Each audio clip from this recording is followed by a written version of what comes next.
Waalaikumsalam warahmatullahi warahmatullahi wabarakatuh. wabarakatuh. Suara saya terdengar jelas Bapak Ibu. Nggih Siap, Pak, jelas Bapak. sampun. Jelas ya. Ini peserta kita berapa Ibu Pak? 10 ya. Mohon maaf kurang Betul, 10 Bapak. kurang keras sedikit. Kurang keras ya. Ya. 10 orang ya. 1, 2, 3. Ya, oke. Baik Bapak Ibu ya. Alhamdulillahirabbil alamin. Bapak Ibu sehat semua pagi ini. Alhamdulillah sehat. Alhamdulillah, Kak. Uh, Sehat, Pak. Jadi kita dibagi dalam 4 kelompok ya. Kelompok 1, kelompok 2, kelompok 3, kelompok 4. Nah, Ibu Bapak ini termasuk beruntung karena masuk di kelompok 1. Kelompok 1 sinkronus pagi kan. Nah, selesai itu kemudian asinkronus selama 7 JP. Nggak salah gitu ya. Nah, 7 JP itu berarti selesai sinkronus tatap maya ini, Bapak Ibu bisa langsung kerja kelompok, diskusi dalam kelompok ini untuk mengerjakan tugas-tugas, baik itu tugas individu maupun tugas kelompok. Nah, nanti tugas ini Bapak Ibu kerjakan dalam waktu cepat dan dalam tempo yang sesingkat-singkatnya. Kenapa begitu? Karena nanti selesai ini Bapak Ibu harus selesai, kemudian tidak ada waktu lagi. Kalau besok-besok kemudian nanti masuk di agenda 2, itu juga tugas lagi. Maka saran saya, kalau nanti di asinkronus itu Bapak Ibu setelah selesai tatap maya ini yang 3 jam atau 2 jam ya, 2 jam sampai setengah 10, nanti Bapak Ibu segera menyelesaikan tugas individu maupun tugas kelompok. Diselesaikan 7 jam, artinya selesai ini segera di-upload, kemudian nanti bisa kita berikan penilaian. Kalau besok sampai waktunya di sinkronus 2, ya, kalau nggak ada perubahan hari Kamis, itu bisa kita berikan catatan, revisi, dan kita diskusikan bareng-bareng. Oke, baik Bapak Ibu, SOP dan prosedurnya kita akan sampaikan materi tentang wawasan kebangsaan dan nilai-nilai bela negara ini. Yang pertama, saya akan menanyakan Bapak Ibu ini sudah eh, kemarin sudah berkenalan ya dinamika kelompok. Itu kita sudah berkenalan secara klasikal, tetapi Sudah, mungkin kurang Pak. efektif ya, karena 41 orang plus panitia. Maka sesuai dengan SOP dan prosedurnya, sebelum menginjak ke materi, kita diminta untuk perkenalan. Meskipun saya sudah perkenalan, karena ini direkod ya, direkam, maka harus muncul proses atau prosedur perkenalan. Ya, seperti yang sudah disampaikan oleh Pak Khairul selaku Ketua Panitia di Angkatan 1 kelas 4 ini. Nama saya Gunawan ya, saya lahir di Madrid Jeron 11 Agustus 1968. Saya meniti karir di PNS tahun 1994 sebagai guru MTS di Banyusoco, Gunung Kidul. Jadi tahun 94 sampai 2006, kemudian 13 Desember 2006 saya dilantik sebagai Widya Iswara sampai hari ini. Pangkat golongan saya sudah mentok Bapak Ibu 4E, ya, jabatan Widya Iswara Ahli Utama. Jadi itu kemudian saya punya 3 anak ya, perempuan, laki-laki dengan 1 istri yang lahir di saat istri saya masih muda, dari istri muda ya. Artinya setelah tua nggak melahirkan lagi. Ya, semuanya sudah lulus kuliah, 1 psikologi, kemudian kerja di provinsi Pemprov DIY. Kemudian yang kedua kerja di kejaksaan. Dan yang ketiga lulus kemarin dari UMY Fakultas Ekonomi atau Manajemen. Yang kedua masih bujang, kalau Bapak Ibu barangkali minat ya. Kalau mau jadi menantu saya, laki-laki semua, ganteng seperti bapaknya, tapi botak. Oke, itu perkenalan saya. Silahkan memperkenalkan diri satu-satu dari yang paling Mana? Mulai dari mana? Atau bebas saja, silakan. Hanya 10 orang. Silakan Bapak. Kenalkan diri. Oke. Assalamualaikum warahmatullahi wabarakatuh. Waalaikumsalam. Kenalkan Bapak, nama saya Ahmad Niam Sidki. Saya juga lulusan dari UIN Sunan Kalijaga, Oh gitu Yogyakarta, ya. Pak. Dan saya jurusan SKI, formasi guru SKI di MAN 2 Pati. Tapi Oke. asli saya dari Jepara. Jadi Oke. setiap pagi saya perjalanan 1,5 jam, Pak, untuk ke tempat kerja. 1,5 jam naik motor atau naik mobil atau Naik motor, Pak. naik motor. Mobil 2 1,5 jam. jam deh. Ya, 53 kilo, Pak. 53. Saya dari rumah 127 kilo. Jadi Bapak harus bersyukur karena ternyata ada yang lebih jauh gitu. Ya, Pak. Oke, deh. Ya, terima kasih. Monggo, Assalamualaikum Bapak. warahmatullahi wabarakatuh. Waalaikumsalam. Silahkan yang lain, monggo. Silakan perkenalkan diri.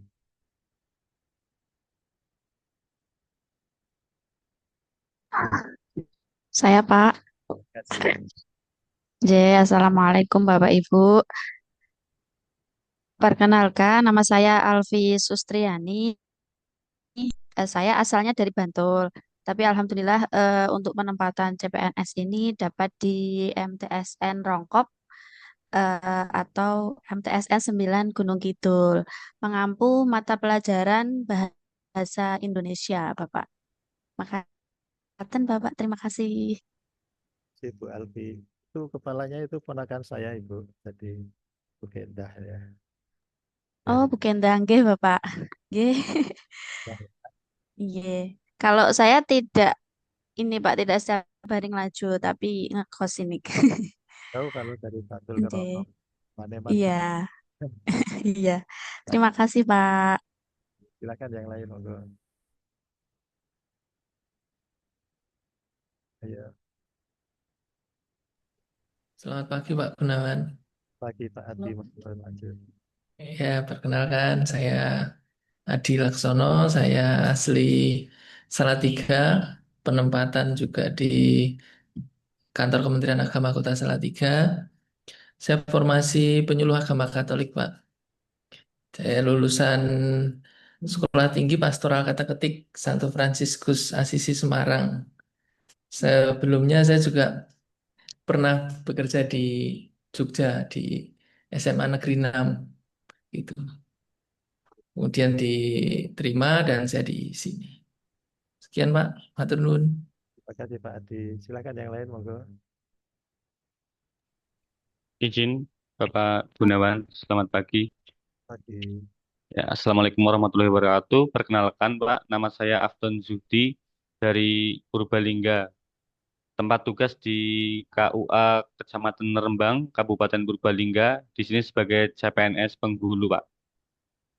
Terima kasih. Oke, terima kasih Bapak. Monggo yang lain.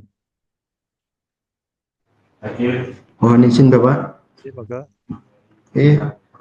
Selamat pagi. Assalamualaikum warahmatullahi wabarakatuh. Perkenalkan, nama saya Ainul Yakin, formasi penghulu, ditempatkan di KUA Kecamatan Pedurungan, Kota Semarang, Bapak.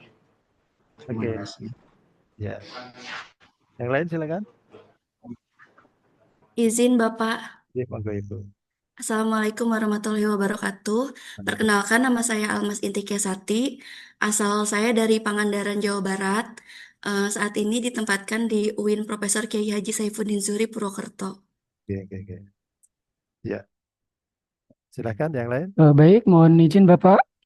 Oke. Assalamualaikum warahmatullahi wabarakatuh. Perkenalkan, nama saya Abdul Halim, biasanya dipanggil Halim. Saya alumni UIN Wali Songo, Pak, pada jurusan pengembangan masyarakat Islam. Saya asli Kudus, kebetulan ini penempatan CPNS di Kota Semarang, tempat tugasnya di KUA Kecamatan Semarang Tengah. Demikian, terima kasih Bapak. Ya. Oke, silakan. Assalamualaikum Bapak. Ya, monggo. Kenalkan, nama saya Anggun Fajariana. Saya dari Pemalang. Saya mengajar bahasa Jawa di MTS Negeri 1 Pemalang. Saya lulusan dari UNY. UNY Jogja ya. Oke. satu alma mater. Gitu. Nggih. Jadi, terima kasih Pak Anggun. Silakan. Masih Nggih, ada? Pak. Masih ada yang belum? Izin Bapak, Oke, monggo Pak. saya Abdul Halik Pak. Oke, Saya alumni di Alun Wali Songo Semarang. oke.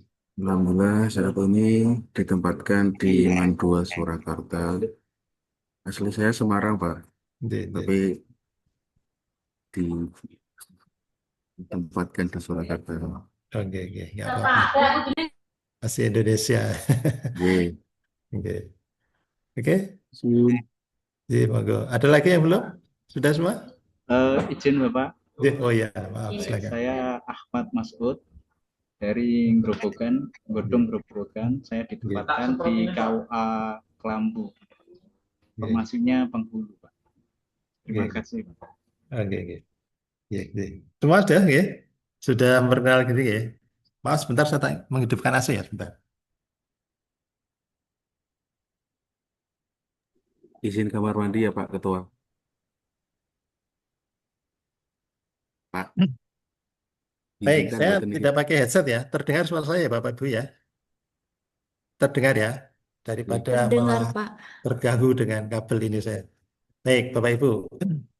Baik, Bapak Ibu ini sebelum masuk di Latsar ini, sebelum kita masuk di kelompok angkatan 1 kelas 4 ini, sudah mempelajari materi-materi itu lewat modul dan MOOC kan? Sudah mempelajari modul dan sudah ikut pelatihan lewat MOOC? Sudah? Belum? Sudah, Pak. Sudah kan? Tahap pertama, itu ya, Pak. Sudah kan? Wajar itu ya Pak ya? yang sewajar sudah, Pak. Iya, artinya kan Bapak Ibu ini punya prasyarat ketika akan mengikuti Latsar ini harus membaca modulnya, sudah mengikuti MOOC-nya, gitu kan? Ya, oke. Sekarang Bapak Ibu, bagaimana? Ceritakan pengalaman Bapak Ibu ketika belajar dengan MOOC itu. Pengalaman masing-masing tentu nggak sama ya. Satu dengan yang lain tidak sama karena ada yang audio, ada yang visual, ada yang kinestetik seperti kemarin waktu kita dinamika kelompok itu kan. Artinya tentu pengalaman selama belajar atau mempelajari materi Latsar ini satu dengan yang lain tidak sama. Kita ingin supaya nanti ada sharing pengalaman, sharing pemahaman kaitannya dengan Bapak Ibu ketika belajar mandiri lewat modul maupun MOOC. Silakan. Ya, aktivitas Bapak Ibu ada nilainya ya. Jadi nanti semakin banyak Bapak Ibu aktif di dalam forum ini, tentu nanti akan berpengaruh terhadap nilai Bapak Ibu. Silakan, monggo. Baik Pak, mohon izin duluan. Silakan, monggo. Oke, baik, sekedar sharing terkait pengalaman Oke. pembelajaran yang kemarin lewat MOOC ya Pak ya. Oke. Baik, kalau dari saya pribadi lebih menyukai yang video Pak. Video. Oke. Video audio itu lebih menyenangkan bagi saya Oke. karena selain kita bisa melihat pergerakan atau petunjuk teknis yang disajikan lewat ilustrasi itu bisa memicu gambaran pemahaman saya itu Pak. Oke. Dibanding dengan tekstual yang terupload di PDF itu menurut saya pribadi ya Pak ya, menurut Oke. saya lebih membosankan dan cepat ngantuk Pak, seperti itu. Oke, Oke. sekian, terima kasih. Oke, terima kasih. Ada yang lain barangkali silakan. Silakan. Izin Oh, Bapak. silakan Bapak. Oh, ya. Pak. Ya, Ton. Pak Afton Sudi. Oke. Ya, mungkin sebelum menjelaskan tentang ketika mempelajari MOOC itu, dari awal itu mohon maaf, link sewajar itu sangat sulit diakses, Pak. Oke. Jadi saya baru bisa login kalau tidak salah itu di hari ketiga, Pak. Itu baru bisa login. Nah, Oke. untuk terkait pembelajaran itu baik yang video maupun PPT, saya sama-sama mempelajarinya. Kalau di PPT itu juga ada kelebihannya, yaitu misalnya kalau kita video itu kan harus mencari tempat yang tenang, pakai Ya, headset. ya. Kalau yang di PPT itu kan kita bisa membaca-baca, bisa ditinggal terus melanjutkan membaca seperti itu, Pak. Jadi Oke. sama aja, Pak. Oke, ya. Silakan yang lain. Ya, Pak. Silakan Ibu. Oke, terima kasih, Bapak. Kalau saya sama seperti Bapak Abdul Halim dan Pak Afton. Jadi, daripada membaca PDF, saya lebih memilih untuk melihat video dan membaca di PPT Bapak. Oke, oke. Seperti Ya. itu. Seperti kalau di dalam MOOC Pintar itu kan semuanya video. Oke. Itu menurut saya lebih mudah untuk dipahami walaupun nanti materi PDF atau PPT-nya juga saya download tetap Bapak. Seperti itu. Makasih Pak. Ya. Oke, silakan. Yang lain, monggo. Baik, Pak izin. Ji, silakan. Wajar karena saya tipikalnya itu mempelajari apa yang ada di hadapan saya. Jadi ketika ada PPT ataupun yang buku berhalaman-halaman itu dan juga video memang sama-sama mempunyai kelebihan dan ke siasat begitu. Siasat misalnya kalau tadi yang disebutkan Pak Afton, Bu Alfi sama teman-teman tadi Pak. Kalau video memang harus fokus untuk mencari headset ataupun akses internet, sedangkan untuk PDF bisa sambil duduk santai gitu bisa membaca. Namun saya yang masih sangat ingat itu waktu materi video dari tentang kesetaraan gender, Pak. Jadi Ya, ya. saya kira video memang lebih menarik karena secara visual lalu ada tampilan kata-kata di sampingnya. Jadi saya kira itu dua hal yang membaca juga secara visual, secara kinestetik pun juga dapat. Terima kasih, Pak. Oke, silakan yang lain. Saya Pak. Oke, silakan Bapak. Kalau saya itu lebih senang ada bukunya di modul itu. Oke. Karena melalui modul itu, ini Pak, mudah untuk memetakan gitu. Maksudnya, oh judul-judul dari tiap materinya ini kira-kira isinya ini saja. Jadi dari membaca judul itu sudah punya bayangan, oh kira-kira ini yang akan disampaikan. Itu dari saya, Pak. Oke, terima kasih. Yang lain silakan, barangkali. Mohon Izin izin Bapak. Bapak. Oh, Oke. gantian. Monggo, Siapa Pak. dulu? Oke, Pak Ainul. Pak Ainul dulu silakan. Oh, baik Bapak, terima kasih atas kesempatannya. Terkait sharing pembelajaran lewat MOOC, memang ini Bapak, saya menurut pengalaman pribadi saya itu pembelajaran yang sifatnya unik, uniknya dan kompleks. Uniknya gini, ada materi yang sifatnya tertulis, kemudian ada video-video dalam hal ini penjelas dari materi itu. Di samping itu juga ini Bapak, di akhir dari MOOC itu sendiri ada evaluasi, di mana pemahaman dari awal dari pembelajaran itu sampai dengan akhir atau lebih menarik kayak gitu Bapak. Oke. Itu sih. Oke, silakan Ibu Anggun. Oke, Bapak. Dari 3 pembelajaran itu yang lewat PDF, PowerPoint, sama video, jujur yang tertarik itu memang videonya. Terutama karena selain bisa melihat, saya juga bisa sambil mendengarkan, Pak ya. Saya Iya, tipe iya. orang yang audio soalnya. Oke, oke, oke. Oke. Terus kalau untuk PDF dan PowerPoint, saya lebih pilih PowerPoint karena sudah merangkum dari berbagai materi yang ada di PDF. Ngaten, Bapak. Oke, terima kasih Ibu. Silakan yang lain. Izin Bapak. Oh, silakan Bapak. Nah, menurut saya malah setuju dengan yang diutarakan oleh Pak Adi Laksono, Pak. Jadi dengan membaca kita punya berbagai imajinasi dan pemahamannya itu lebih kompleks, Bapak. Cuma karena memang kemarin dari S Wajar itu apa namanya ini dengan batas waktu yang bisa dikatakan sangat singkat, terus berbagai materi harus diselesaikan. Jadi memang yang yang bisa menolong yang agak mendekati itu dari PPT itu Pak. Masalahnya kalau video itu terkadang memang bisa memudahkan kita untuk memahami secara global, tapi tidak secara rinci Bapak. Kemarin sudah membaca, tapi ya belum selesai Bapak untuk yang di lain itu. Oke, silakan Bapak Ibu yang lain, monggo. Izin Bapak. Oke, Pak Ahmad ya, silakan Pak Ahmad Masud. Silakan. Oh ya.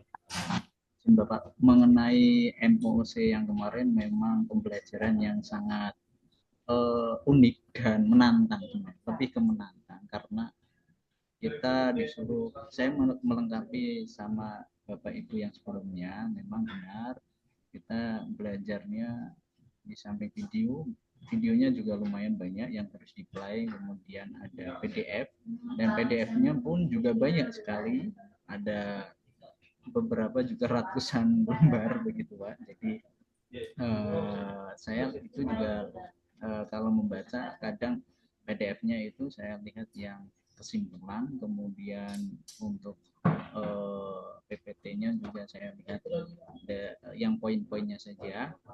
Seperti saya ingat itu yang ada berakhlak, terus ada harmoni, kemudian ada juga kepemimpinan, terus ada digitalisasi yang smart ASN juga, itu seperti itu Pak. Jadi sedikit banyak kami juga khususnya saya juga paham sedikit-sedikit begitu Pak dari beberapa poin-poin yang kemarin di MOC gitu Pak. Dan ada evaluasi juga begitu Pak sekiranya. Terima kasih. Oke, terima kasih. Silakan. Yang lain? Izin Bapak, Oke, silakan Pak. kalau saya pribadi sama seperti Pak Abdul Halim dan Bu Anggun tadi, karena gaya belajar yang lebih masuk ke saya juga auditori, jadi lebih masuk menggunakan video gitu Pak. Oke.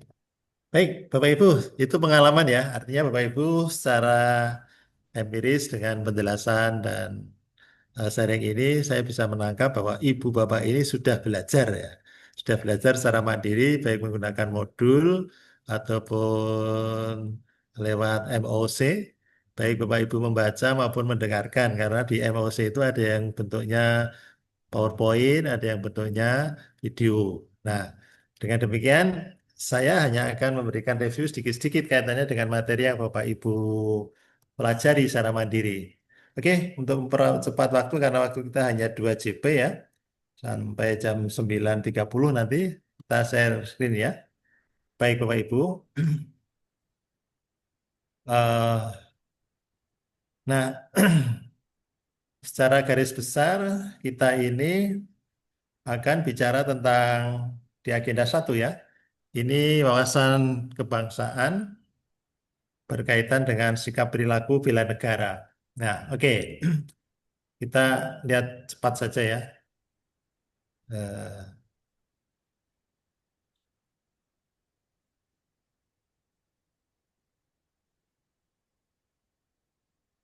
Oke. Nah, oke. Kita belajar atau akan mereview ya kaitannya dengan wawasan kebangsaan ini. Jadi kalau melihat dari indikator keberhasilan, Bapak Ibu dikatakan berhasil mempelajari atau memahami materi wawasan kebangsaan di agenda 1 ini ketika Bapak Ibu selesai pembelajaran ini mampu mengidentifikasi nilai-nilai yang mendasari sikap perilaku bela negara dan analisis wawasan kebangsaan. Yang kedua, melakukan analisis isu kontemporer di lingkungan unit kerja dan jabatan peserta. Dan yang ketiga, melakukan praktek yang mencerminkan kesiapsiagaan fisik dan mental dalam suatu kegiatan yang melatih kedisiplinan, kepemimpinan, kerjasama, dan prakarsa agar dapat mewujudkan kesiapsiagaan bela negara. Artinya apa? Dari 3 indikator ini diharapkan Bapak Ibu itu punya sikap nasionalisme yang baik, nasionalisme yang kuat. Kita menyadari bahwa akhir-akhir ini anak bangsa ini mengalami krisis nasionalisme ya. Indikatornya banyak sekali. Ada yang sudah mulai meninggalkan budaya kita, ada yang korupsi, ada yang melakukan perilaku-perilaku yang bertentangan dengan Pancasila sebagai dasar negara ya. Bapak Ibu kalau memahami atau membaca berita di medsos maupun di media massa yang lain, koran, televisi dan sebagainya, kita sering hampir ya, bukan hampir, setiap hari selalu ada kasus pembunuhan. Ini bentuk dari apa? Bentuk dari krisis nasionalisme, di mana anak bangsa ini sudah mulai luntur nasionalismenya. Nah, Bapak Ibu sebagai aparatur sipil negara harus bisa membangun diri, membangun citra diri, bagaimana kita menjadi ASN yang nasionalis, ASN yang cinta NKRI, ASN yang bisa menjadi teladan. Pendek kata, Bapak Ibu harus menjadi nasionalis sejati. Dalam arti memegang teguh prinsip-prinsip yang ditetapkan oleh para pendiri bangsa di awal kemerdekaan dalam bentuk apa? Cinta pada dasar negara, cinta pada konstitusi kita, yaitu UUD 45, cinta pada lambang-lambang negara kita, misalnya Garuda Pancasila, pada presiden dan sebagainya, bentuk dari sebuah cinta tanah air. Di samping itu, Bapak Ibu bisa melakukan sebuah analisis ya, bisa menganalisis isu-isu kontemporer yang berkembang di sekitar kita, di masyarakat kita, di bangsa dan negara kita, bahkan di lingkup internasional. Isu-isu yang berkembang, yang sedang hangat, sedang aktual, yang sekarang sedang sedang ada di depan kita, di depan mata kita. Kemudian di samping itu yang lebih penting lagi, kita mampu mempraktekkan, mengimplementasikan, mengaplikasikan nilai-nilai bela negara ini dalam kehidupan keseharian kita. Oke. Nah, Bapak Ibu, kaitannya dengan dasar, ini dasar-dasar hukum ya, itu saya kira lewat saja. Bapak Ibu bisa baca sendiri. Termasuk ini jadwal yang akan kita lalui selama satu periode ya, dari awal sampai besok. Bapak Ibu mempertanggungjawabkan hasil dari rencana aksinya, ya, itu hampir berapa bulan itu ya, hampir berapa sampai hari ke-19 dan seterusnya. Ya, itu nanti silakan dibaca sendiri. Nah, Bapak Ibu, ini ada beberapa modul ya. Nah, Bapak Ibu sudah membaca modul yang ini, tentu sudah dibaca ya. Artinya dari modul-modul yang ada ini Bapak sudah baca sehingga tahu isinya. Nah, kemudian ini Bapak Ibu, inti dari PowerPoint yang secara keseluruhan dan modul yang ada, baik MOOC maupun modul, itu kalau mau diringkas isinya semacam ini. Ya, dari sekian hal ini, tentu tidak akan kita bicarakan semua karena Bapak Ibu, saya yakin ya, Bapak Ibu sudah membaca modulnya, maupun Bapak Ibu sudah mengikuti di MOOC-nya, baik itu lewat videonya maupun lewat PowerPoint-nya. Oke. Nah, modul yang sudah Bapak Ibu baca itu nanti diulang-ulang ya. Barangkali nanti ketika Bapak Ibu ada tugas, baik itu mandiri maupun individu, maksudnya baik itu tugas individu maupun kelompok, silahkan kalau ada kesulitan dibuka lagi modulnya, barangkali di sana ada acuan-acuannya atau pedoman yang bisa dipedomani ketika Bapak Ibu membuat laporan maupun membuat tugas baik individu maupun kelompok. Kemudian kaitannya dengan modul tentu saja isi secara garis besarnya ada 3 ini ya, memantapkan wawasan kebangsaan, menumbuh kembangkan kesadaran bela negara, kemudian mengimplementasikan sistem administrasi negara. Oke, oke ini istilah-istilah ya.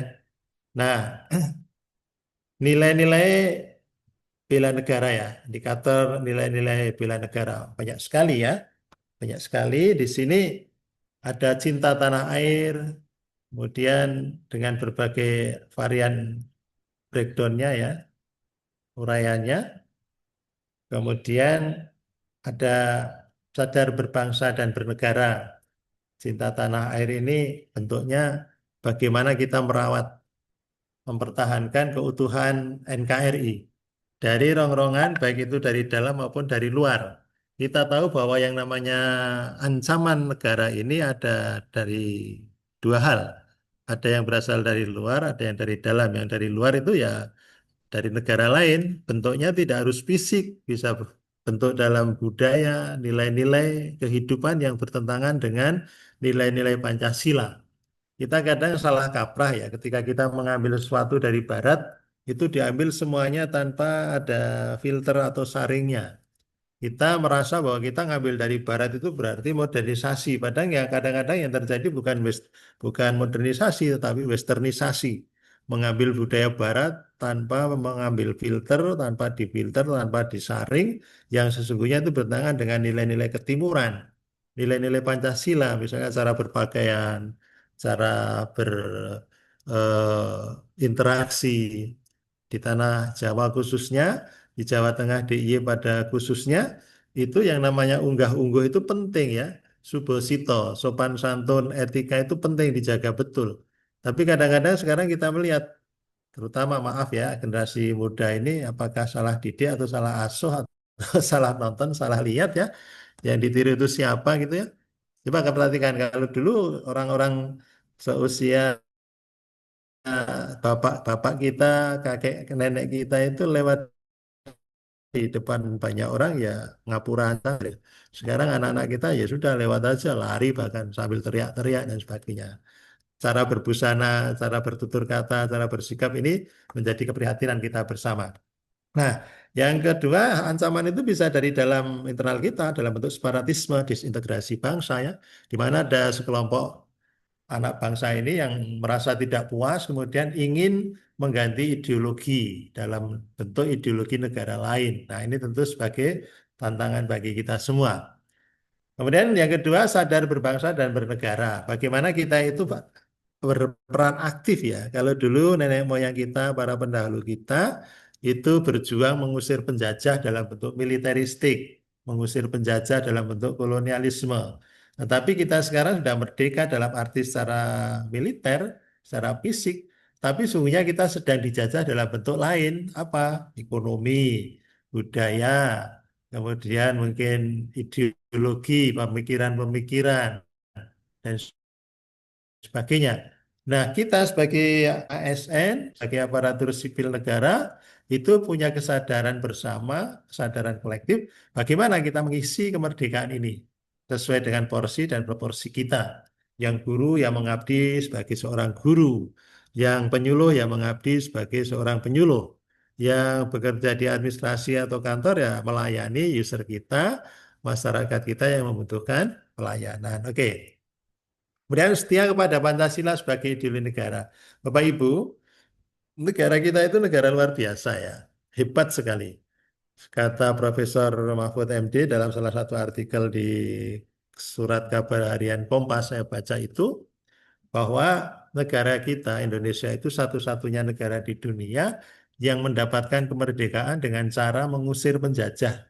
Mengusir penjajah dengan peperangan secara militer, secara fisik dengan banyak korban jiwa dan nyawa. Itu hanya Indonesia. Yang lainnya itu negara lain itu merdeka karena pemberian, merdeka karena konsensus kesepakatan, merdeka karena dulunya tidak pernah dijajah dan sebagainya. Tapi Indonesia merdeka dengan cara mengusir penjajah. Heroik sekali bukan? Kita bangga sebagai turunan para patriot bangsa, para pahlawan. Nah, Indonesia ini dengan Pancasila itu bisa menjadi perekat kehidupan anak bangsa. Coba bandingkan dengan negara lain. Kita ini dengan ribuan pulau, katanya 13.000 pulau, baik yang besar maupun yang kecil, baik yang sudah bernama maupun belum diberi nama, dengan 700 bahasa, ya, dengan 1.300 budaya, dengan berbagai macam aneka kulinernya. Itu tidak sempat pecah, ya. Artinya tetap utuh. Ya, sempat kita sayangkan ya ketika awal reformasi kemudian Timur Timur itu lepas, ya itu memang ya masalah ya. Tetapi kalau melihat sejarahnya memang itu bagian bukan punya kita ya. Artinya itu dulu punya negara lain.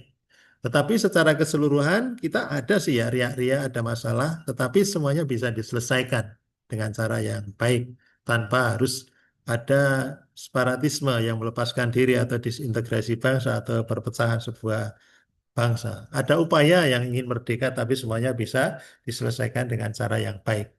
Bandingkan dengan Uni Soviet ya. Uni Soviet itu yang katanya hanya ada berapa itu? Sekitar 50-an bahasa ya, suku. itu saja pecah menjadi 17 negara. Ya, Uni Soviet itu yang pulaunya relatif menyatu jadi satu. Bahasanya hanya sedikit, budayanya hanya sedikit, tetapi sempat pecah kemudian menjadi 17 negara. Ya, sekarang justru bagian dari mereka Ukraina itu perang dengan Rusia ya. Itu contoh bahwa kita dipersatukan oleh Pancasila. Jadi bagaimanapun juga Pancasila ini sebuah perekat bagi keutuhan NKRI.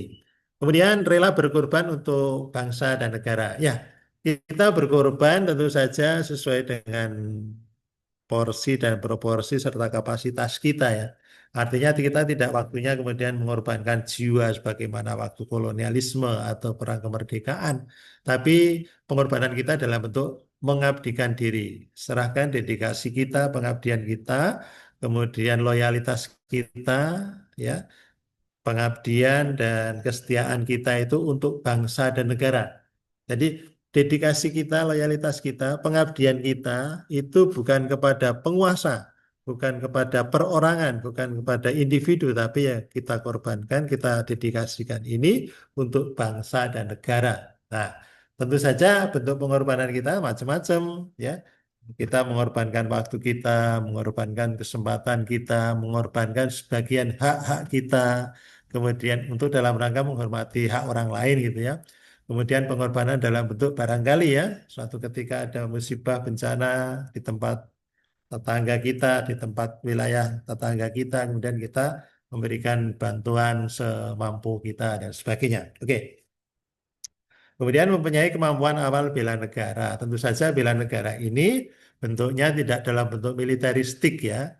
Bela negara itu bentuknya kita mengabdi bekerja sesuai dengan porsi kita. Kalau dalam konsep bela negara yang ada sekarang ini, kita tidak kemudian militeristik dalam arti sipil dipersenjatai, tetapi bagaimana kita bekerja sesuai dengan eh, kapasitas kita untuk membantu sebuah kasus, misal gini. Kalau terjadi bencana alam, maka bela negara kita itu bentuknya adalah membantu. Contoh pengertiannya gini. Urusan bencana itu kan diurusi oleh Badan Penanggulangan Bencana Nasional Badan Penanggulangan Bencana BPBN ya. Kalau daerah ya Badan Daerah Penanggulangan Bencana. Nah, itu sebagai leading sektornya, sebagai komandannya ya Badan Penanggulangan Bencana Nasional, kalau itu nasional, kalau daerah ya Badan Daerah Penanggulangan Bencana. Nah, terus siapa yang membantu? Kalau perlu bantuan untuk katakanlah ya dalam waktu singkat membangun jembatan darurat ya bisa dipanggil dari tentara. Jadi tentara itu sebagai anggotanya. Kalau perlu bantuan dari tenaga medis diundang dari dinas kesehatan, kirim dokter, kirim perawat dan seterusnya. Kalau perlu katakanlah dalam bentuk untuk menenangkan para korban, perlu ada pendekatan rohani ya diundang dari unsur para penyuluh agama, agama Islam, Kristen, Katolik, Hindu, Buddha, dan sebagainya. Itu. Tapi kalau kasusnya misalnya terjadi perang, ya itu nanti yang jadi leading sektornya ya TNI ya. TNI sebagai leading sektornya, komandannya, terus siapa yang membantu? Kalau perlu rohaniawan ya diundang misalnya tokoh agama untuk menenangkan para tentara. Udah tenang aja, maju perang itu nggak masalah ya, mati masuk surga, syahid kalau menang mulia, jaya ya. Nah, Anda bisa bilang gitu, tapi kami yang perang kan juga ya, toh nyawa ya. Kalau perlu misalnya bantuan dari medis ya diundang dokter gitu. Ketika terjadi misalnya ada kasus COVID kemarin, leading sektornya siapa? Ya dinas kesehatan, para dokter, perawat. Yang membantu siapa? Ada polisi, ada petani, maaf ada TNI, mungkin ada dinas-dinas yang terkait lainnya. Nah begitulah kira-kira. Oke, oke kita lewat aja yang ini ya. Nah Mas Bang. Nah ini. Oke. Nah, nah, kita tidak sampaikan semua ya, mengingat waktu juga. Nah, Bapak Ibu. Nah, di sini Bapak Ibu yang nanti Bapak Ibu harus mulai bekerja hari ini ya. Ini kaitannya dengan isu strategis ke isu-isu kontemporer. Yang ini nanti akan Bapak Ibu ambil sebagai bagian dari tugas untuk rencana aksi. Jadi mulai hari ini Bapak Ibu sudah mulai bekerja nanti ya. Ada tugas individu maupun kelompok yang nanti arahnya itu Bapak Ibu akan diminta membuat rencana aksi. Jadi Bapak Ibu kalau lihat itu ada agenda 1, 2, 3, 4. Agenda 1 itu yang sekarang kita sampaikan ini sampai hari Kamis. Nanti disambung hari Jumat itu agenda 2, selesai itu agenda 3. Kemudian nanti habituasi di agenda 4. Di situ nanti pembiasaan itu harus Bapak Ibu bikin dalam bentuk laporan yang nanti dalam bentuk rencana aksi. Nanti akan dipandu oleh coach masing-masing dan kalau nggak salah Bapak Ibu, saya kebetulan mengajar di kelas 4 dan nanti saya menjadi coachnya Bapak Ibu di kelompok 1. Nanti untuk kelompok 2, 3, 4, coachnya WI yang lain. Oke. Nah, Bapak Ibu, kita mengambil isu-isu strategis, jadi nanti akan kita jelaskan di bawah ya. Kita mengambil isu-isu strategis yang akan kita jadikan bahan untuk menjadi rencana aksi. Nah, isu strategis itu nanti ada kriterianya, dikatakan strategis itu yang semacam apa. Nah, Bapak Ibu, untuk menuju ke rencana aksi itu kita akan menggunakan beberapa teknik analisis isu ya. Nah, tahap penyelesaiannya seperti ini. Kita pra-analisis, kemudian memilih menapis isu, kemudian alternatif penyelesaian, kemudian mendalami analisis isu. Nah, seperti apa? Nah, ini. Pra-analisis, identifikasi dan deskripsi isu. Jadi Bapak Ibu nanti mencari beberapa isu yang Bapak Ibu ada bisa lihat ya. Dan isu-isu itu isu-isu yang berkaitan dengan tusi Bapak Ibu. Tugas tupoksi, tugas pokok dan fungsi atau tusi, tugas fungsi dari Bapak Ibu. Kalau guru ya tentu saja dunia pendidikan. Kemudian kalau pegawai kantor ya di mana Bapak Ibu bekerja itu di seksi apa? Itu tusinya Bapak Ibu masing-masing. Atau mungkin nanti yang penyuluh ya sekitar dunia kepenyuluhan dan sebagainya. Nah, oke. Nah, ini kepekaan dan kepedulian. Oke, lewat aja ya. Baik.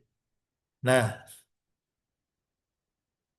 nanti Bapak Ibu di dalam membuat sebuah atau dalam menarik sebuah isu itu deskripsikan isu sebelum dianalisis lebih lanjut. Misalnya lingkup isu. Apakah masyarakat? Masyarakat di sekitar Bapak Ibu.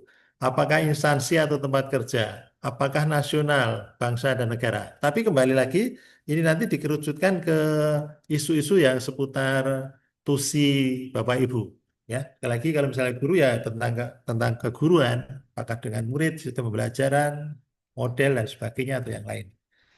Kemudian kalau instansi barangkali Bapak Ibu melihat sesuatu yang itu menjadi isu di kantor atau satker Bapak Ibu yang itu perlu dibenahi. Nah, kemudian kalau nasional, nah tentu saja sangat mungkin tetapi sebaiknya Bapak Ibu mengambil tusi ya, mengambil isu yang berkaitan dengan tusi Bapak Ibu. Kemudian deskripsi isu yaitu kondisi atau masalah atau isu saat ini yang itu berupa data dan fakta. Jadi bukan asumsi ya, bukan anggapan, tetapi memang benar-benar yang Bapak Ibu amati itu isu yang ada, benar-benar ada. Syukur ada datanya, minimal ada faktanya, benar-benar terjadi. Kemudian dampak jika masalah itu tidak diselesaikan atau dalam bentuk hubungan kausalitas, misalnya kenakalan anak kelas 5 MI misalnya.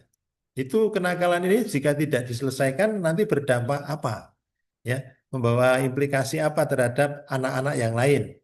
Nah, beberapa katakanlah ada 32 peserta didik, kemudian ada 2 yang bermasalah, katakanlah dalam kategori nakal gitu ya. Ini berdampak enggak? Kalau misalnya berdampak, kalau tidak diselesaikan berdampak, akibatnya apa? Nah, ini kan permasalahan yang memang harus segera dicarikan solusinya. Kemudian para pihak yang terlibat, artinya isu-isu itu kita bisa melihat siapa saja yang terlibat. Yang terlibat kaitannya dengan munculnya isu itu. Nah, kemudian bentuk rumusannya seperti apa?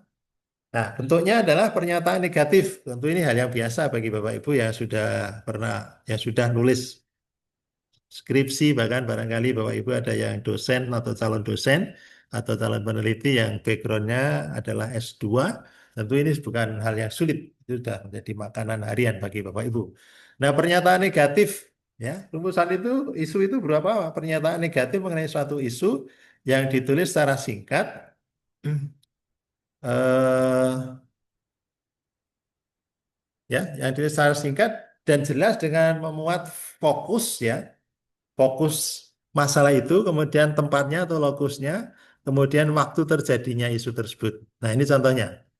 Masih maraknya praktek pungli. Ya, ini kan fokusnya praktek pungli yang dilakukan oleh siapa ya? Mungkin aparat atau oknum aparat terhadap moda angkutan kayu di kantor X.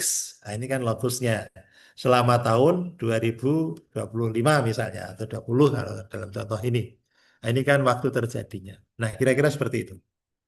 Nah, Bapak Ibu, isu-isu yang berkembang itu kemudian Bapak Ibu tapis ya melalui APKL.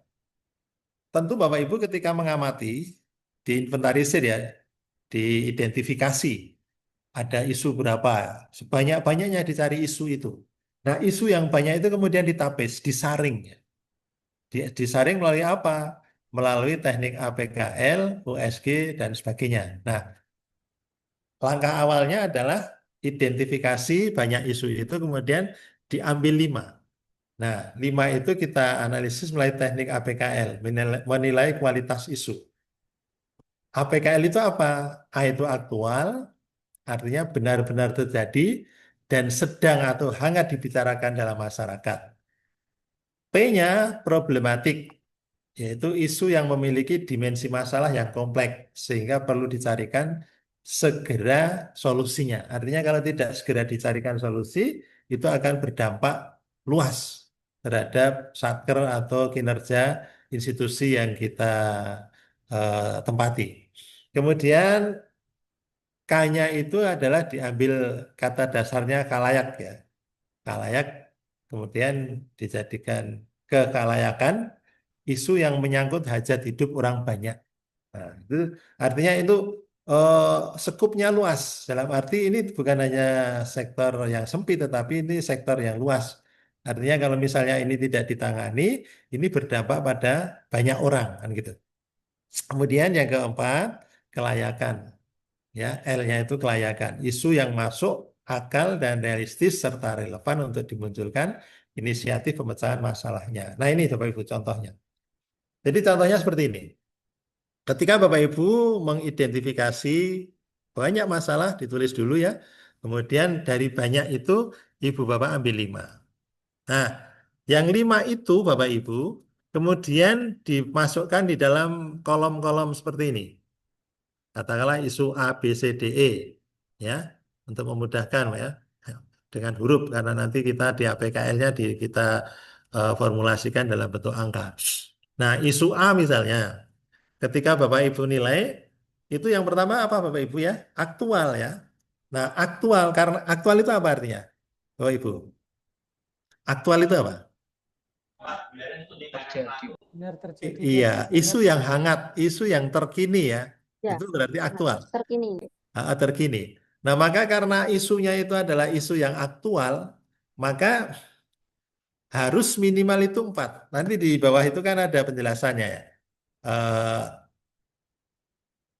A itu kita menggunakan skala Likert Bapak Ibu ya. Tahu ya skala Likert ya? Kalau skala Likert itu kan 5 skala itu. Artinya dari 5 itu menunjukkan apa Bapak Ibu? Tentang isu. A itu menunjukkan apa? 5 itu menunjukkan apa? Sangat apa? sangat penting. Sangat Sangat sangat sangat aktual. aktual. 4 aktual gitu ya. 3 mungkin sedang. Kemudian 2 itu tidak aktual. Kemudian 1 itu sangat tidak aktual. Jadi angka ekstrimnya 1 dan 5. 1 itu berarti sangat tidak aktual, 5 itu sangat aktual. Nah, karena isu yang kita angkat itu aktual, maka minimal di A ini 4. Syukur kalau ada yang nilainya itu 5. Kemudian misalnya dari hasil pengamatan dan diskusi Bapak Ibu, itu menunjukkan bahwa problematiknya itu 3. Ya. Kemudian kekalayakannya 4. Kemudian kelayakannya 4. Nah, itu dijumlah. Nah, demikian pun nanti isu yang B diangkakan ya, dinilai, kemudian C, D, E juga demikian, kemudian dijumlah di sini. Nah, hasil atau skor dari masing-masing ini terbaca A itu 16, B 15, C 17, D 19, E 13. Nah, dari 5 ini ada nomornya kan? Mana yang tertinggi, diambil tertinggi, ke bawah lagi, kemudian diambil 3. Dari 5 itu kan ada 3 besar ya yang tertinggi. Angka berapa itu? 19, 17, 16. Nah, yang 3 besar ini kemudian dianalisis lagi ya. Diambil prioritas dengan teknik USG. USG itu apa? Urgensi, seriousness, kemudian growth. Nah, tekniknya seperti itu. Nah, yang 3, yang 5 tadi kan diambil 3 nih. Nah, kemudian yang 3 ini juga dinilai lagi. Ya, urgensi itu apa? Urgensi itu seberapa mendesak suatu isu itu harus dibahas, dianalisis dan ditindaklanjuti. Urgensi itu penting ya, kira-kira begitu ya. Penting untuk segera ditangani. Kemudian seriousness itu seberapa serius suatu isu harus dibahas dikaitkan dengan akibat yang ditimbulkan. Dampak jika ini tidak ditangani itu seperti apa? Jadi ini serius banget ini ya, kira-kira begitu ya. Bahasa bahasa komunikasi hariannya kan ini serius banget. Kalau enggak berbahaya ini. Nanti bisa-bisa anak-anak di sini nggak sekolah semua ya, karena semuanya tertarik dengan judul ya, atau mungkin tertarik dengan isu apa kan itu ya. Nah ini harus segera ya. Kemudian growth itu seberapa besar kemungkinan memburuknya isu tersebut jika tidak ditangani sebagaimana mestinya. Nah, implikasi dari masalah yang tidak tertangani itu ditangani itu apa? Nah, itu. Nah, dari 3 hal itu, urgensi, seriousness, dan growth ini untuk menganalisis ini. Nah, kita anggakan lagi. Nah, urgensinya apa, kemudian tingkat keseriusannya seberapa, kemudian seberapa besar kemungkinan memburuknya isu itu, dampaknya seperti apa, kita anggakan. Nah, ketika sudah diangkakan, kemudian dijumlahkan. Nah, ini jumlahnya 11, 13, 14. Nah, dari 3 hal ini kemudian diambil satu yang tertinggi. Nah, Bapak Ibu, ini nanti kan akan menjadi bahan ya, akan menjadi bahan rencana aksi Bapak Ibu. Sejak awal selesai dari pelatihan, selesai dari agenda 1 ini nanti selesai hari ini Bapak Ibu akan segera masuk di asinkronus, mendiskusikan dengan teman-teman, mengerjakan tugas individu maupun kelompok, sampai Bapak Ibu menemukan isu yang akan diangkat sebagai judul atau sebagai tema di dalam RA nanti. Nah, 3 hal ini, tadi kan 5 ya Bapak Ibu ya. Ini ya, 5 diambil berapa Bapak Ibu? Diambil berapa? 3. 3, Bapak. 3 ya, diambil 3 jadinya seperti ini ya. Isunya yang diambil jadi 3. Nah, 3 ini sebelum diputuskan mana yang akan jadi isu utama, itu diskusikan dengan mentor Bapak Ibu. Nah, Bapak Ibu kan masih sempat ketemu mentornya ya, atasan langsungnya ya. Kan Bapak Ibu ini posisinya masih di satker masing-masing kan? Ya, Bapak, masih. Masih ya. Artinya nanti kalau misalnya enggak Pak, saya ditugaskan untuk pelatihan atau latsar, kami tidak masuk ke satker, misalnya ada yang seperti itu, ya menyempatkan diri kan selama asinkronus itu Bapak Ibu masih di daerah masing-masing, dekat dengan tempat kerja Bapak Ibu. Diskusikan dengan mentor Bapak Ibu atau dengan atasan langsung Bapak Ibu. Kalau madrasah, guru, ya diskusi dengan kepala madrasahnya. Dari 3 ini Bapak, ini yang berkaitan dengan isu yang paling sentral di tempat kita, yang mana?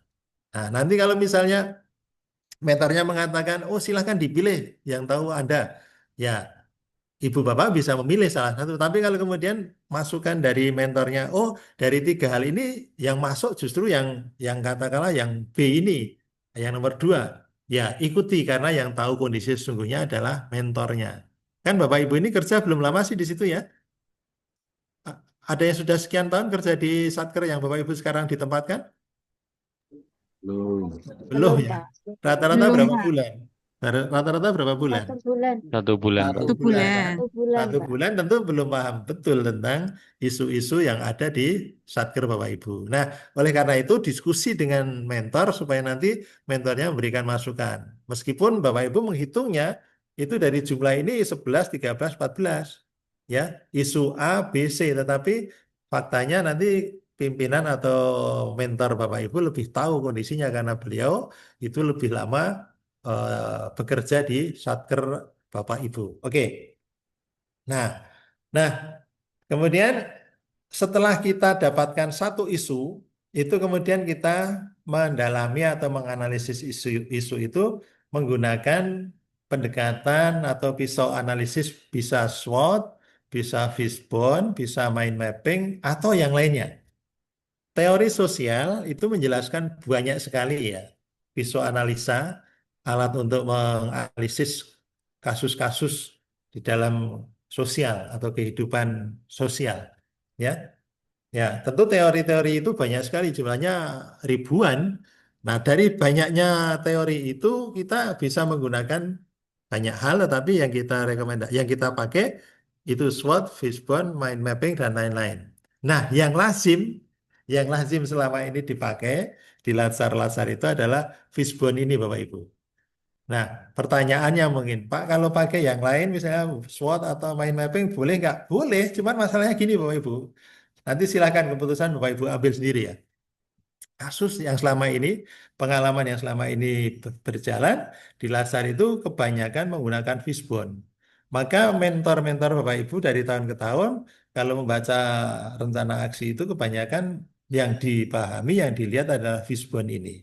Nah, karena nanti pengujinya dari luar, ada yang dari pejabat, ada yang fungsional ya, mungkin ada yang dari Kanwil, dari kampus dan sebagainya, yang beliau-beliau itu pahami selama ini yang sering dibaca dalam RA, rencana aksi itu Fishbone, saya memberikan ya rekomendasi itu ya, pakai saja Fishbone itu ya, gitu.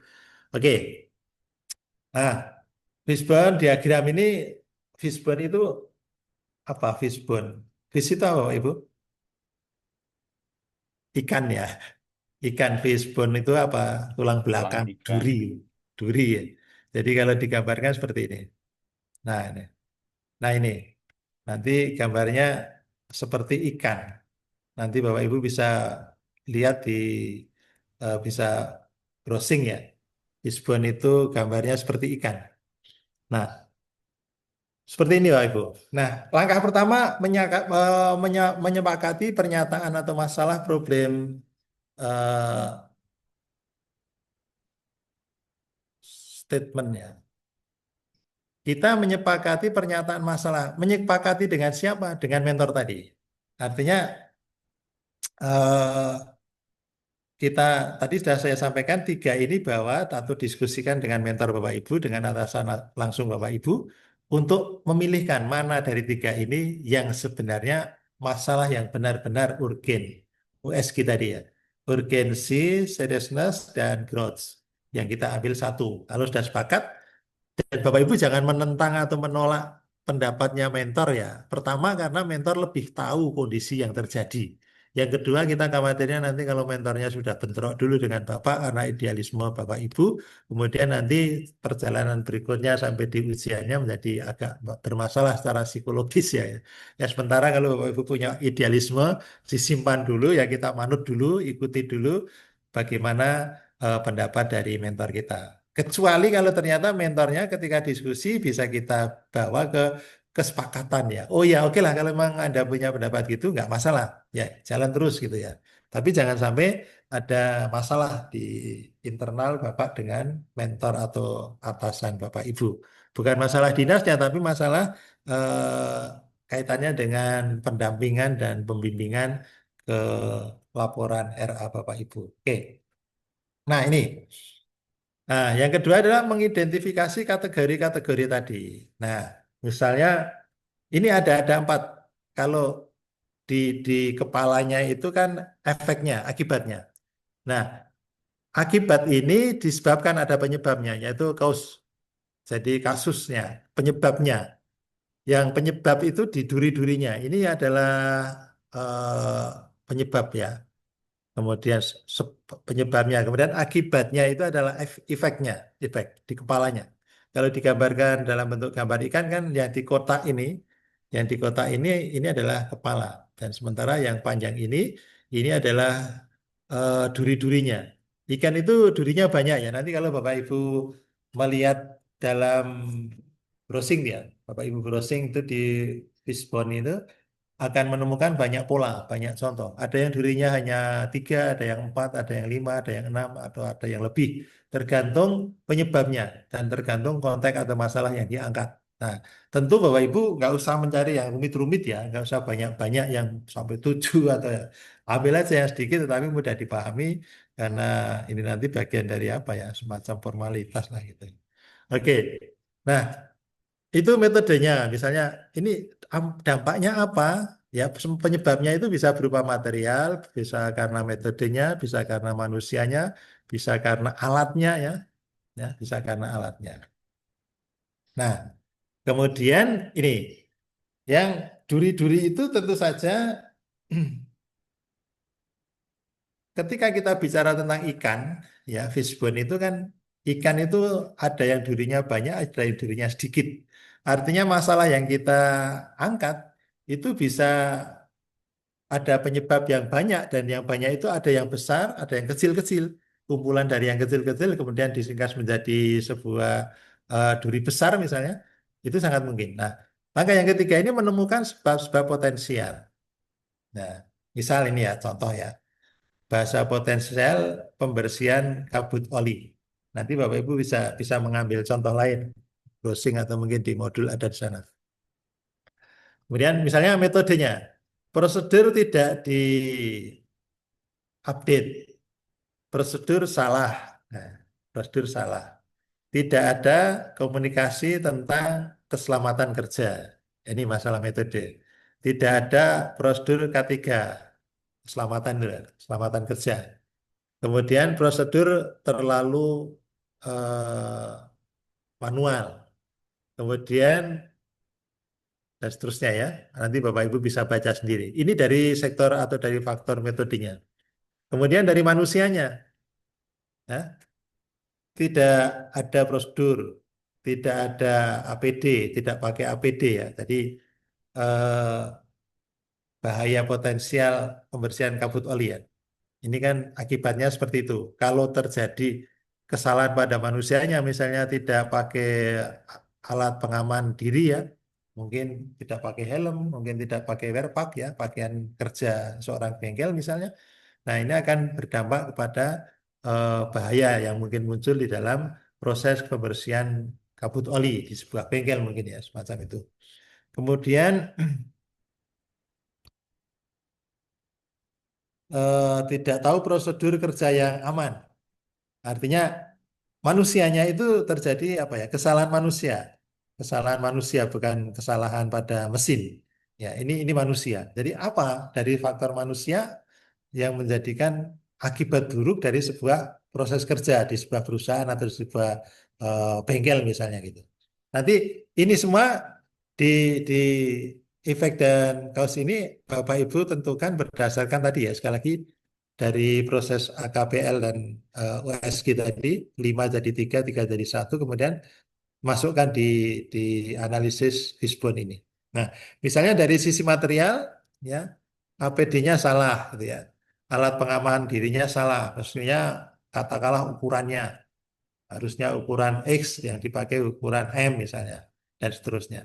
Baca sendiri nanti ya tentang eh, cara kerja Fishbone ini. Nah, oke Bapak Ibu, sampai di sini barangkali ada masalah yang mau disampaikan Bapak Ibu. Oh ya, selesai ini nanti Bapak Ibu ini punya tugas. Mestinya Bapak Ibu ambilnya nanti di kolaps jar ya, di kolaps jar. Tetapi karena sampai detik ini masih belum ada informasi tentang maintenance kolaps jar, maka sementara Bapak Ibu bisa mengambil tugas-tugas itu di BLC. Di BLC nanti Bapak Ibu tinggal klik di di BLC tugas ada baik tugas individu maupun tugas kelompok. Mungkin bisa saya share screen ya contohnya. Sebentar Bapak Ibu ya. Ini.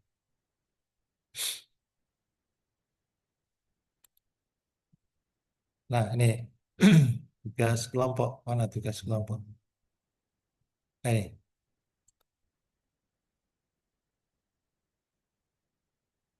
Nah, ini salah satu tugas. Oh, ini kerjaan ini kelompok lembar individu ya. Sebentar. Ya, ini bagian dari nanti Bapak Ibu punya tugas individu dan tugas kelompok. Nanti Bapak Ibu yang tugas individu ini lembar kerja penugasan agenda 1 tugas individu. Yang pertama A, analisis isu di instansi masing-masing. Temukan core isu tadi yang dari 5 menjadi 3, 3 menjadi 1 dan sampai pada fishbone nanti. Nah, itu nanti silakan dikerjakan. Temukan core isu atau isu utama dengan menggunakan analisis APKL dan PSG tadi ya. Kemudian lakukan analisis penyebab core isu dengan menggunakan diagram fishbone tadi. Tentukan gagasan ide kegiatan dari analisis fishbone yang sudah dilakukan. Nah, gitu. Kemudian yang B, tentukan indikator nilai-nilai bela negara di setiap ide gagasan Anda. Kemudian buat learning journal agenda 1, yaitu ceritakan. Nah, learning journal itu isinya apa Bapak Ibu yang harus Bapak Ibu buat apa? Ceritakan pengalaman kognitif maupun afektif Anda saat mengikuti kegiatan sinkronus maupun asinkronus dalam bentuk rekaman suara. Jadi nanti Bapak Ibu buat sebuah rekaman suara itu ya. Yang isinya dari mana? Dari pengalaman.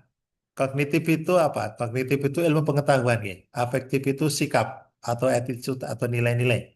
Jadi Bapak Ibu menceritakan pengalaman secara pengetahuan, secara ilmu, secara afektif yang Ibu Bapak dapat dari pembelajaran yang sinkronus hari ini, saya tatap maya dengan Bapak Ibu, maupun yang asinkronus lewat MOOC maupun lewat membaca modul. Nah, ini dibuat dalam bentuk rekaman. Ketentuannya, durasi maksimal 3 menit, kirim dalam bentuk format MP3, waktu pengumpulan sesuai jadwal di LMS. Di LMS ini sudah saya tulis ya, di situ kapan Bapak Ibu terakhir diberi waktu. Kalau nggak salah tanggal 9 ya. Tanggal 9. Sekarang tanggal berapa Bapak Ibu? Tanggal 8 ya. Sekarang 8 berarti tanggal 9. Waktunya sampai besok. Besok malam jam 23.59. Ya, itu. Semua harus selesai, baik individu maupun kelompok. Karena kalau nggak selesai nanti khawatir Bapak Ibu kemudian ketumpuk ya, tertimpa atau pekerjaannya menumpuk sampai tidak terselesaikan karena selesai agenda 1 akan menyusul agenda 2 yang semuanya itu ada tugas-tugasnya. Begitu. Nah, Bapak Ibu yang perlu Bapak Ibu ketahui ketentuan penulisan tugas, hasil analisis dibuat dalam bentuk tulisan di kertas A4 huruf Time New Roman, silakan dibaca ya. Font 12, spasi 1,5. Jika di dalam tabel font, artinya kalau ada tulisan di dalam tabel, fontnya 11, spasi 1. Bentuk file PDF, kemudian waktu pengumpulan sesuai jadwal. Tanggal 9 jam 11 malam atau jam 23.59. Nah, lembar kerja individu hari pertama 1 ini. Bapak Ibu nanti buat seperti ini ya Bapak Ibu. Karena tadi 5 itu ya, yang A, B, C, D, E itu dimasukkan sini. Kriteria skornya, angka-angkanya ya. Di sini nanti jangan lupa ya, untuk aktualnya minimal 4 ya. Nanti kalau ada 3 berarti itu kan nggak aktual, apalagi 1 sangat tidak aktual. Ya. Jadi nggak perlu diangkat kalau nggak aktual kayak gitu. Oke, oke, tuh. Ini kan, ini keterangan dibuat skor APKL tadi yang saya katakan. Skala Likert ya, skala Likert itu 1 sampai 5. Itu 1 itu isu sedang terjadi atau dalam proses kejadian atau terjadi dalam waktu dekat. Ya, skala Likert yang dipakai, APKL. Nah, kemudian itu setelah yang 5 tadi diambil 3. Yang 3 itu yang mana? Kemudian setelah itu Bapak Ibu analisis dengan semacam ini. Pengaruhnya apa? Isu yang tadi, yang 1, yang tinggal 1 tadi, itu menjadi calon judul ya, atau calon tema atau calon topik. Sekali lagi, yang 3 ini diskusikan dulu ya dengan mentor Bapak Ibu atau atasan langsung Bapak Ibu. Kalau yang di kantor mungkin dengan kasihnya, atau kalau yang di sekolah ya dengan kepala madrasahnya, atau kalau yang di kampus mungkin dengan apa kajur atau wakil dekan atau apa silakan Bapak Ibu masing-masing. Nah, nanti yang satu itu, yang tinggal satu itu dianalisis melalui fishbone ini. Ada faktor manusianya, ada faktor materialnya, ada milieunya, ada metodenya dan sebagainya. Itu yang individu. Nah, gagasan ide penyelesaian masalah saya kira itu nanti juga ini dikerjakan ya. Pokoknya tugas ini harus selesai semua. Besok di sinkronus kedua hari Kamis ya, hari Kamis nanti kita diskusikan Bapak Ibu paparkan satu persatu tugas individu sampai yang bawah ini. Kemudian nanti kita berikan masukan-masukan untuk perbaikan selanjutnya. Nah, oke. Ini yang Bapak Ibu tugas individu. Oke, sekarang yang kelompok. Nggak usah dipikir berat ya Bapak Ibu ya. Nanti itu Bapak Ibu tentu punya referensi kakak kelas, kakak letting ya yang dulu sudah mengerjakan itu.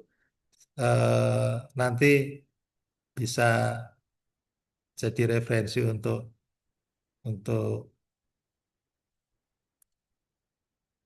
bentar ya. Itu tadi yang individu ya, ini yang kelompok.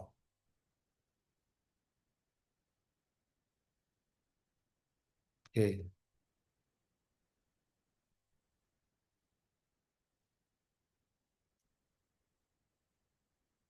Kelihatan nggak Bapak Ibu yang kelompoknya?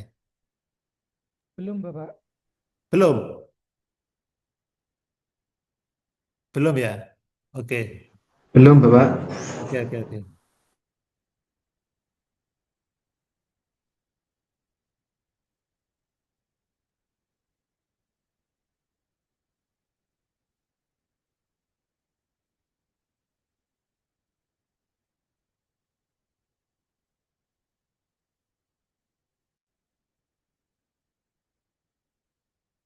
Nah ini, sudah nampak Bapak Ibu? Sudah, Bapak. Sudah ya? Sudah kelihatan yang tugas kelompok?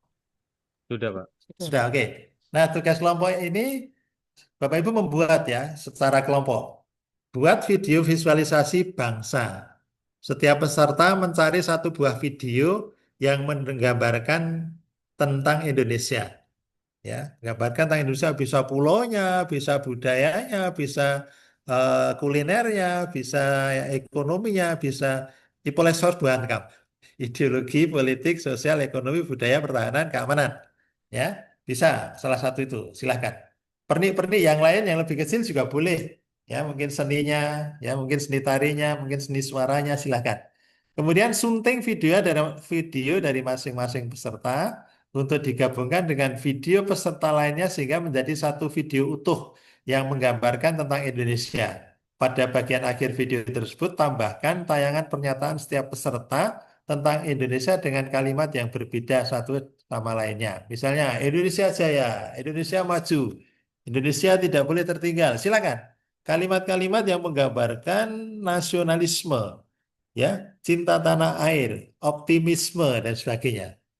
Nah, kemudian durasi video maksimal ya, maksimal 5 menit, boleh kurang, tapi nggak boleh lebih. Ya, karena nanti kapasitas yang lain itu ada dibatasi. Nanti kalau terlalu besar nanti yang lain bisa mengganggu yang lain. Kemudian waktu pengumpulan sesuai jadwal di LMS. Sama ini kalau nggak salah tanggal 9 jam 23.59. Kemudian teknik pengumpulan link YouTube dengan publish terbatas. Tulis link di MS Word, upload di LMS. Kemudian kriteria penilaiannya Bapak Ibu harus perhatikan supaya nanti karya Bapak Ibu ada nilai baiknya ya, nilai plusnya ya. Yang pertama keterkaitan substansi wawasan kebangsaan. Artinya video ini menggambarkan gambaran sebagai inti atau pokok tentang wawasan kebangsaan. Kemudian kerjasama dan kekompakan kelompok. Jadi Bapak Ibu kerjasama ini penting ya, karena kita hidup di negara Indonesia, negara Pancasila, diajarkan bagaimana kita gotong royong dan sebagainya. Kemudian yang ketiga estetika video. Jadi tidak asal jadi tetapi ya juga dibuat supaya indah, enak dilihat. Nah, saya percaya bahwa Bapak Ibu punya kemampuan untuk IT ini ya.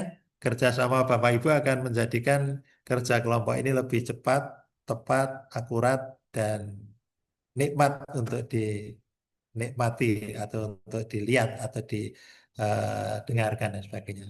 Oke, itu Bapak Ibu tentang tugas ini dan mohon maaf ini waktunya sudah tinggal 3 menit ya. Saya harus keluar. Kalau Bapak Ibu bisa langsung kerja di kelompok dalam bentuk asinkronus ya. Tapi saya kan jam kedua atau jam 9.30 saya harus masuk di kelompok 2 untuk melanjutkan tatap maya ini atau sinkronusnya. Jadi saya kira itu yang bisa saya sampaikan untuk hari ini Bapak Ibu. Namun demikian apa yang saya sampaikan nanti selebihnya didiskusikan dengan mengambil referensi MOOC modul yang sudah Bapak Ibu pelajari ya. Nanti kalau ada sedikit kesulitan buka aja modulnya, buka aja di MOOC-nya dan tentu akan lebih cepat lagi jika Bapak Ibu diskusi dalam kelompok, jangan keluar kemana-mana ya. Jadi Bapak Ibu tetap selama sekian jam itu manfaatkan waktu untuk di asinkronusnya. Jadi pengalaman ketika kami mengikuti di tempat lain, ya itu ada beberapa peserta yang mengalami keterlambatan karena tidak segera diselesaikan. Jadi benar-benar Bapak Ibu waktu yang ada di asinkronus itu ya, ada yang 7 jam hari ini, itu segera dimanfaatkan. Saya kira kalau Bapak Ibu kerja cepat, semuanya akan bisa terselesaikan dengan cepat. Apalagi sharing dari Bapak Ibu akan membantu saling melengkapi satu dengan yang lainnya. Saya kira demikian Bapak Ibu. Terima kasih atas atensi dan perhatian Bapak Ibu. Mohon maaf jika ada tutur kata sikap yang tidak berkenan, teriring doa. Semoga Bapak Ibu lancar mengerjakan tugas-tugas ini, kemudian semuanya Amin. lulus dan segera dapat PNS-nya. Terima kasih Amin. Bapak Ibu. Allahumma Amin. amin. Mari kita Terima akhiri kasih. dengan baca hamdalah bagi yang beragama Islam dan yang beragama selain Islam dipersilahkan. Alhamdulillahirabbil alamin. Alhamdulillahirabbil Terima kasih alamin. Pak Gunawan. Assalamualaikum Matur nuwun, warahmatullahi Pak. wabarakatuh.